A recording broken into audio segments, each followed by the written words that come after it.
Tahun 2019 Sumatera Selatan menutupnya dengan inflasi sebesar 0,38%, akibat harga sejumlah komoditas yang naik terus-menerus, seperti beras, bawang merah, tomat, cabai merah, dan telur ayam ras.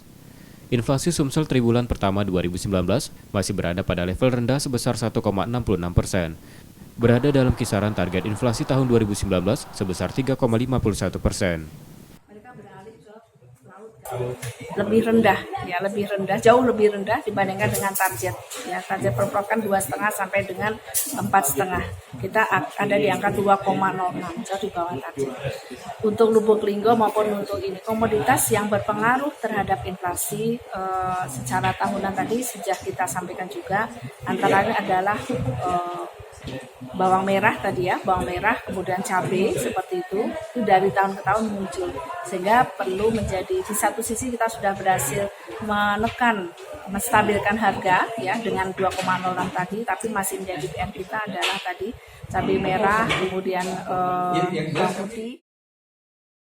Realisasi inflasi ini lebih rendah dibanding triwulan sebelumnya di angka 2,74% dan inflasi tahunan Sumsel sebesar 2,06%.